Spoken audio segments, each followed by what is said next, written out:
Praise the lord. యేసుక్రీస్తు నామములో మీ అందరికీ శుభములు తెలియజేస్తూ ఉన్నాను. ఈరోజు మనం ధ్యానం చేసుకోబోయేటువంటి అంశము, ప్రార్థనకి జవాబు రాని కారణాలేంటి, ఎందుకని జవాబు రావడం లేదు, అసలు కారణాలేంటి.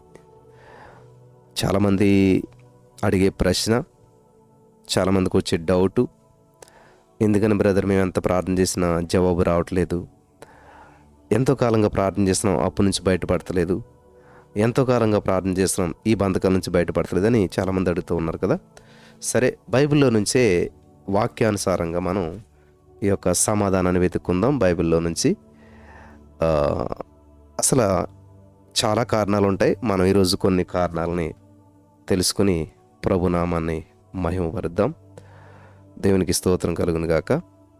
బైబిల్ గ్రంథంలో నుంచి చూసినట్లయితే కీర్తనల గ్రంథం 66వ అధ్యాయం, కీర్తనల గ్రంథం 66వ అధ్యాయం 18వ వచనం చదివినట్లయితే అక్కడ ఒక కారణం మనకి కనిపిస్తూ ఉంది. కీర్తనల గ్రంథం 66వ అధ్యాయం 18వ వచనం, మన ప్రార్థనలకి జవాబు రాకపోవటానికి కారణాల్లో మొదటిది ఏంటంటే,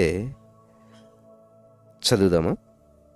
66:18, నా హృదయములో నేను పాపమును లక్ష్యము చేసిన ఎడల ప్రభువు నా మనవి వినకపోవును. ఇంగ్లీష్లో the lord will not hear me అంటే వినడం లేదు అని ఎందుకు వినడం లేదంట? ఎప్పుడైతే ఇక్కడ చూడండి, ఈ యొక్క వచనాన్ని చాలా జాగ్రత్తగా అర్థం చేసుకోవాలి. పాపం చేస్తే కాదు, పాపమును లక్ష్యము చేసిన ఎడల, లక్ష్య పెట్టాం అంటే పాపం చేసినట్టుగా జస్ట్ పాపము పైకి దృష్టి వెళ్ళింది అంతే,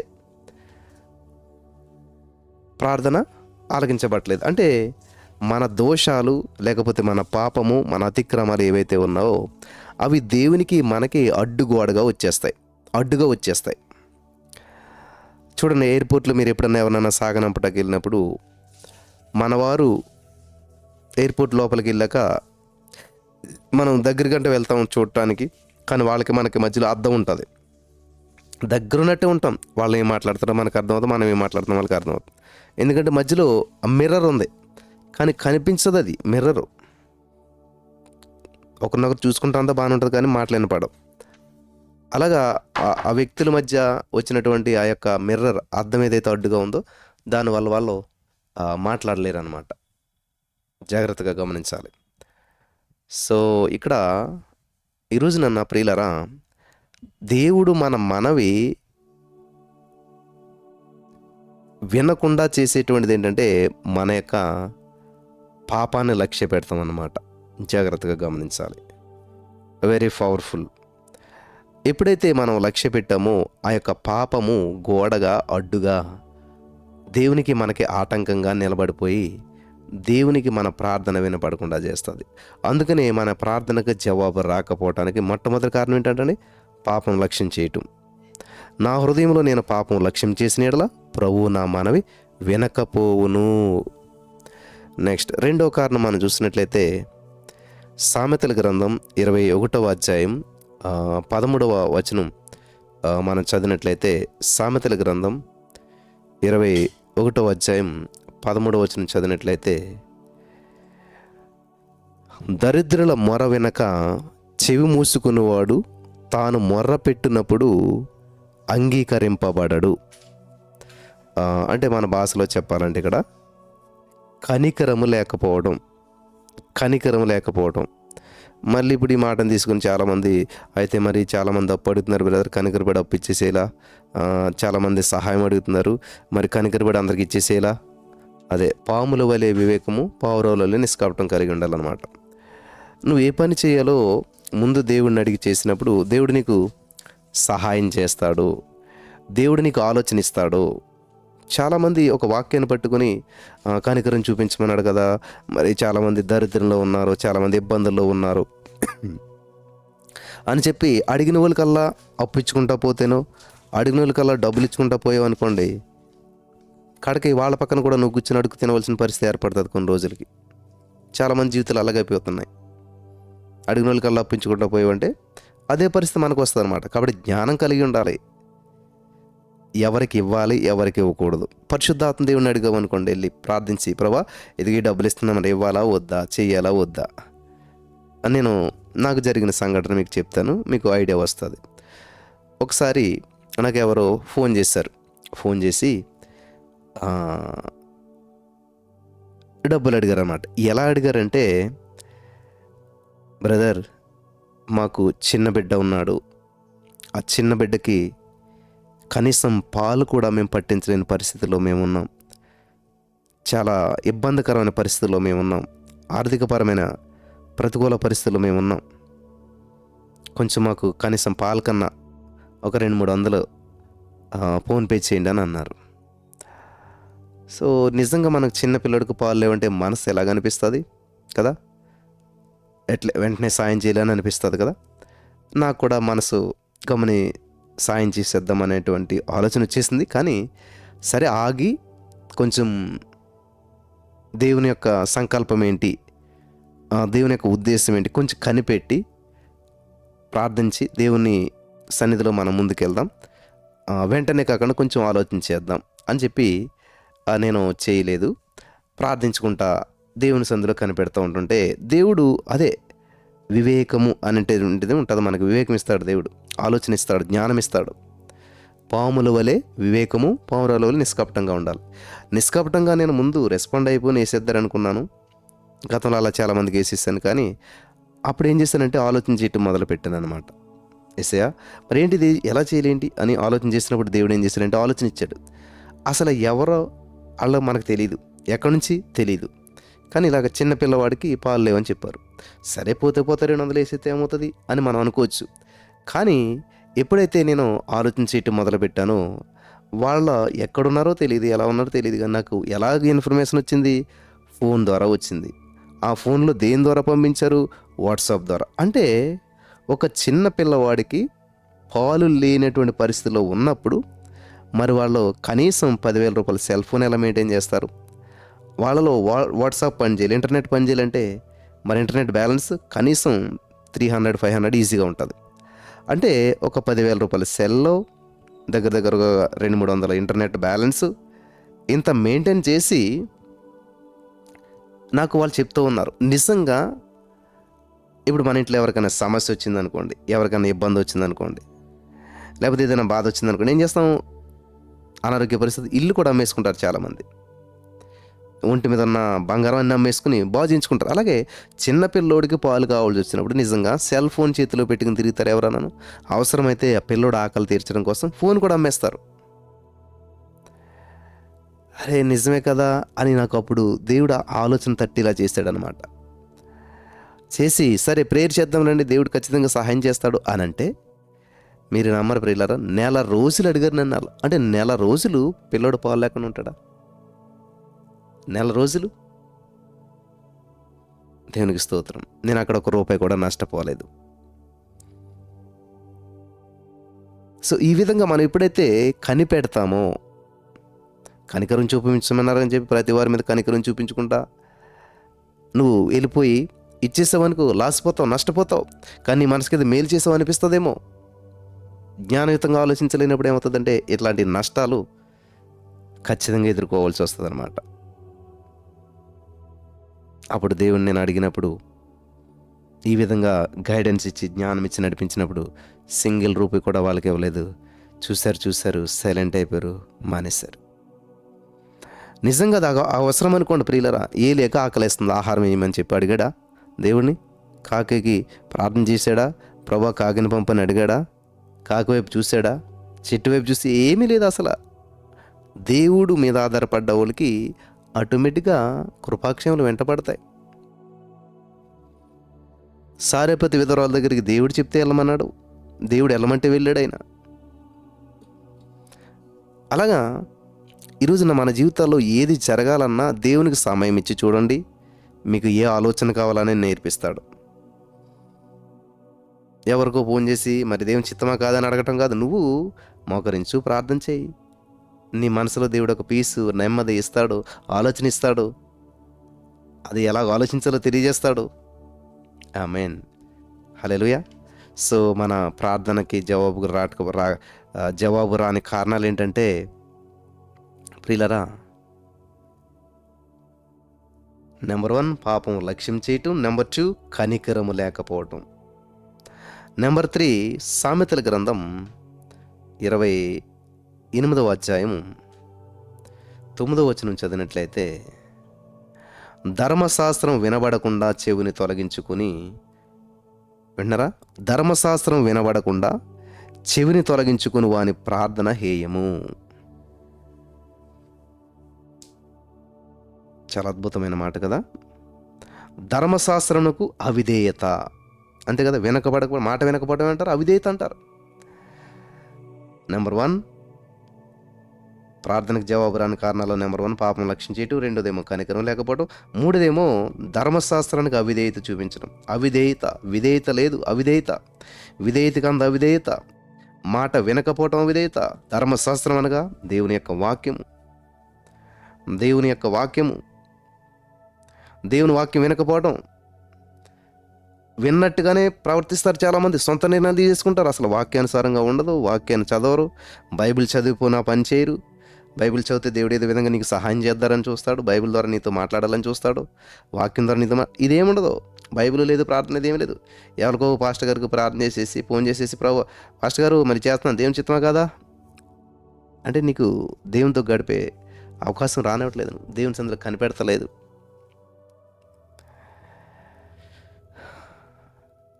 హల్లెలూయా. చూసారా ఎంత అద్భుతమైన విషయాలు పరిశుద్ధాత్మ దేవుడు మనకు తెలియజేస్తూ ఉన్నాడు. జాగ్రత్తగా గమనించాలి. నెక్స్ట్ 4వ కారణం ఏంటంటే, యెషయా గ్రంథము 1వ అధ్యాయము 15వ వచనం మనం చదివినట్లయితే, అక్కడ యెషయా గ్రంథం 1వ అధ్యాయం 15వ వచనం, నేరముతో నిండిన హృదయం. ఖచ్చితంగా ఇవన్నీ మనలో ఉంటాయి. నేరంతో నిండిన హృదయం. చదువుదాం. మీరు మీ చేతులను చాచినప్పుడు మిమ్మను చూడక నా కన్నులు కప్పుకొందును. మీరు బహుగా ప్రార్థన చేసినను నేను వినను. మీ చేతులు రక్తంతో నిండి ఉన్నాయి. అంటే నేరంతో నిండిన హృదయము మన ప్రార్థనకి జవాబు రాని కారణంగా మారిపోతూ ఉంది. మన ప్రార్థనకి జవాబు రాకపోవటానికి కారణం ఏంటంటే నేరంతో నిండిన హృదయం. హల్లెలూయా. దేవునికి స్తోత్రం కలుగును గాక. ఇవన్నీ కూడా మనలో ఏలుబడి చేస్తూ ఉన్నాయి. కానీ అయినా సరే మళ్ళా అడుగుతూ ఉంటుంటాం. మన పక్క వాళ్ళని అడుగుతాం, పాస్టర్ గారిని అడుగుతాం, దేవుడిని అడుగుతాం, ఎందుకు నాకు ప్రార్థనకు జవాబు రావట్లేదు, ఎందుకు నేను ఇంతకాలంగా ప్రార్థన చేస్తున్నా జవాబు పొందుకోవట్లేదు, ఎందుకు అని చెప్పి అడుగుతూ ఉంటుంటారు. ఈరోజున పరిశుద్ధాత్మ దేవుడు మీతో స్పష్టంగా మాట్లాడుతున్నాడని చెప్పి నేను నమ్ముచున్నాను. మీ హృదయాలకు వెలిగింపునిస్తున్నాడని చెప్పి నేను నమ్ముచున్నాను. మరి చాలామంది ప్రశ్నలకి సమాధానాలు ఈరోజు స్పష్టంగా పరిశుద్ధాత్మ దేవుడు ఇస్తూ ఉన్నాడు. నేను నమ్ముచున్నాను ఖచ్చితంగా. హల్లెలూయా. దేవునికి స్తోత్రం కలుగును గాక. నేరంతో నిండిన హృదయం, ఈ కారణం వల్ల జవాబు రావట్లేదు. మీరు మీ చేతులను చాచినప్పుడు, అంటే చేతుల పైకెత్తి ప్రార్థన చేస్తున్నాడు అన్నాడు దేవుడు. మిమ్మల్ని చూడండి, నేను నా కన్నులు కప్పుకుంటాను. మీరు చేతుల పైకెత్తి ప్రార్థన చేసినా కూడాను, మీరు బహుగా ప్రార్థన చేసినా సరే నేను వినను, ఎందుకంటే మీ చేతులు రక్తంతో నిండి ఉన్నాయి. చూసారా, పరిశుద్ధమైన చేతులు మనం పైకెత్తగలుగుతున్నామా? మన చేతులు ఏం చేస్తూ ఉన్నాయి, ఎలాంటి పనులు చేస్తూ ఉన్నాయి, మన మనసు ఎటువంటి ఆలోచన చేస్తూ ఉంది. నెక్స్ట్ యెషయా గ్రంథం 59వ అధ్యాయం 2వ వచనం, మీకా గ్రంథం 3వ అధ్యాయం 4వ వచనం మీరు చదువుకోండి. అక్కడ ఏంటంటే దోషములు, పాపములు, మీ దోషములు మీకును మీ దేవునికి అడ్డముగా వచ్చాయి. మీ పాపములు ఆయన ముఖమును మీకు మరుగు చేసేసాయి, కాబట్టి ఆయన ఆలకింపకున్నాడు. ఎంత స్పష్టంగా ఉందండి. యెషయా 59:2లోను, మీకా 3:4లో మనం చదువుకున్నట్లయితే జవాబు, ప్రార్థనకు జవాబు రాని కారణాలు ఏంటంటండి, దోషములు, పాపములు ఇవన్నీ ఏం చేస్తున్నాయంట, అడ్డుగా వచ్చేస్తున్నాయి, అడ్డొచ్చేస్తున్నాయి. చూడండి, చిన్నపిల్లల్ని అల్లరి చేసినప్పుడు తల్లి కొడతా ఉంటుంటే మధ్యలో తండ్రి అడ్డొచ్చేస్తాడు. ఇంకా వాళ్ళ మీద ఒక దెబ్బ కూడా పడదు. ఆ, అది బాగానే ఉంది. కానీ ఇక్కడ ఏంటంట, మనకు దేవుడు ఆశీర్వాదం ఇవ్వాలని వస్తుంటే మధ్యలో ఈ యొక్క దోషాలు, పాపాలు అడ్డొచ్చేస్తున్నాయి. మనకు ఒక ఆశీర్వాదం రాకుండా, మన యేసయ్య మనకిచ్చే ప్రార్థన జవాబులు రాకుండా ఈ దోషములు, పాపములు అడ్డొచ్చేస్తూ ఉన్నాయి. చాలా జాగ్రత్తగా గమనించాలి ప్రియులారా. అద్భుతమైన వర్తమానం, మనందరికీ తెలిసే విషయాలు. నేనేం దోషం చేశాను, నేనేం పాపం చేశాను, అది నీకు తెలుసు, దేవునికి తెలుసు. ఆరోదిగా యాకోబు 1:6-7 చదివినట్లయితే, యాకోబు రాసిన పత్రిక 1:6-7 విశ్వాసం లేకపోవుట. చదువుదామా? అయితే అతడు ఏమాత్రమును సందేహింపక విశ్వాసంతో అడగవలను. సందేహించువాడు గాలి చేత రేపబడి ఎగిరిపడు సముద్రపు తరంగమును పోలిండును. అట్టి మనుషుడు దివమనసుకుడై తన సమస్త మార్గములయందు అస్థిరుడు. కాబట్టి ప్రభు వలన తనకేమైనా దొరుకునని తలంచుకొనరాదు. దేవుడు ఏదైనా చేస్తాడని తలంచుకోవద్దు. ఎందుకనంటే విశ్వాసం లేదు, సందేహం. దేవుడు ఏం చెప్తున్నాడు, ఏమాత్రం సందేహించకుండా విశ్వాసంతో అడుగంటే సందేహం చేస్తాడా? ఎవరో సహోదరిలాగా బుక్స్ పంచిపెడితే అద్భుతాలు చేశాడంట, నాకు కూడా చేస్తాడా? ఎవరో థ్యాంక్ యూ చేసి చెప్తే అద్భుతం జరిగింది, నాకు కూడా చేస్తాడా? సందేహం కాదు. యెహోవా అందరికి ఉపకారి, ఆ వారికి చేసిన దేవుడు నాకు చేస్తాడు. ఆమెను విడిపించిన దేవుడు నన్ను విడిపిస్తాడు. ఆమె జీవితంలో అప్పు నుంచి బయటపడేసిన దేవుడు నన్ను కూడా బయటపడేస్తాడు. ఎందుకంటే అందరికీ ఉపకారం చేస్తాడు. యేసుక్రీస్తు అందరికీ ప్రభువు, యేసుక్రీస్తు అందరికీ తండ్రి. కాబట్టి ఖచ్చితంగా నేను విశ్వసిస్తున్నాను. నేను అవిశ్వాసని కాదు, నేను సందేహించను. In the name of Jesus. అదిగో ఎవరికోనంట ఇలాగా మరి పెళ్ళయింది, పిల్లలున్నారు, కానీ అయినా సరే దేవుడు మళ్ళా చక్కటి వివాహం జీవితం ఇచ్చాడంట. అయితే నా జీవితంలో కూడా చేస్తాడు, నా బిడ్డల జీవితంలో కూడా చేస్తాడు, నా బంధువుల జీవితంలో కూడా చేస్తాడు, నా స్నేహితుల జీవితంలో కూడా చేస్తాడు. ఆమేన్. హల్లెలూయా. యేసు నామములో నేను నమ్ముచున్నాను, నేను పొందుకుంటున్నాను. Thank you Jesus. నమ్ముతున్నారా? అది విశ్వాసం అంటేని. అంతేగాని అలాంటి వాళ్ళకి చేస్తాడులే, మాకెందుకు చేస్తాడు దేవుడు, మా జీవితం ఇంతే అనేటువంటి మరి మాటలు నువ్వు మాట్లాడుతూ దేవుని కార్యాన్ని ఎలాగ ఎక్స్పెక్ట్ చేయగలుగుతావు? అంటే విశ్వాసం లేదని అర్థమైపోతుంది. విశ్వాసం లేదని అక్కడ అర్థమైపోతుంది. సందేహపడక అంటున్నాడు. ఆ సందేహించేటువంటి వాడు ఏంటంట, గాలి చేత రేపబడి ఎగిరిపడు సముద్ర తరంగం. గాలికి ఎగిసిన సముద్ర తరంగం ఏమవుతుంది? అడ్రస్ లేకుండా పోతుంది, ఎక్కడికి వెళ్తుందో తెలీదు.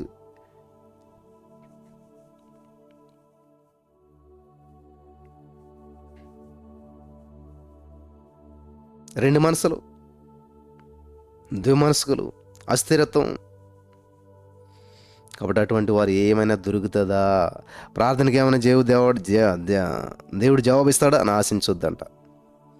చివరిగా 7 పరిపూర్ణతకు గుర్తు కాబట్టి 7వ కారణం చెప్పి నేను ముగిస్తాను. యాకోబు పత్రిక 4:3 చదివినట్లయితే, స్వార్థము. మీరడిగినను మీ భోగముల నిమిత్తము వినియోగించుటకై దురుద్దేశంతో అడుగుచున్నారు, కానీ మీకేది దొరకట్లేదు. మీరడిగినను మీ భోగముల నిమిత్తము వినియోగించుటకై దురుద్దేశంతో అడుగుచున్నారు గనుక మీకేమీ దొరకట్లేదు. దురుద్దేశము, స్వార్థము, ఈ కారణం వల్ల మన ప్రార్థనకు జవాబు రావడం లేదు. హల్లెలూయా. బలపరచబడ్డారా?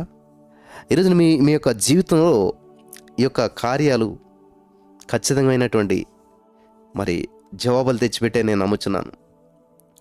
ఖచ్చితంగా మీ యొక్క ఉన్న ప్రతి డౌట్స్ అన్నీ క్లారిఫై నమ్ముతున్నాను. ప్రార్థనకు జవాబు రాని కారణాలు 7 ఉన్నాయి. నెంబర్ 1 పాపాన్ని లక్ష్యం చేయటం. నెంబర్ 2 కనికరం లేకపోవటం. నెంబర్ 3 ధర్మశాస్త్రానికి అవిధేయత చూపించటం. నెంబర్ 4 నేరంతో నిండిన హృదయం. నెంబర్ 5 దోషములు పాపములు. నెంబర్ 6 విశ్వాసం లేకపోవటం. నెంబర్ 7 స్వార్థంతో కూడిన ప్రార్థన అవటం వల్ల జవాబు రావట్లేదు. కాబట్టి ఈ రోజున యేసయ్యా నాతో మాట్లాడావు, నా జీవితాన్ని సరి చేసుకునే అవకాశం నాకు ఇచ్చావు. ఇంతవరకు నేను పాపాన్ని లక్ష్యం చేస్తానేమో, నన్ను క్షమించావు. కనికరం లేకుండా ఉన్నానేమో, కనికరం గల తండ్రి నా మీద కనికరం చూపించావు. ధర్మశాస్త్రానికి అవిధేయత చూపించానేమో, ఇక నుంచి విధేయత కలిగిన వ్యక్తిగా నేను ఉంటాను. నేరంతో నిండిన హృదయాన్ని మార్చుకుంటున్నాను యేసయ్యా కనికరంతోను. దోషాలు పాపాలు ఒప్పుకొని విడిచిపెట్టేస్తున్నాను. విశ్వాసంగా కలిగి ప్రార్థన చేస్తాను, నిస్వార్థంగా జీవిస్తాను అని నువ్వు తీర్మానం చేసుకుంటే ఇక నుంచి నువ్వు చేసే ప్రతి ప్రార్థన జవాబు తెచ్చేటువంటిదిగా ఉంటుంది. నమ్మిన వారు స్వతంత్రించుకుందరుగాక. స్తోత్రం దేవా.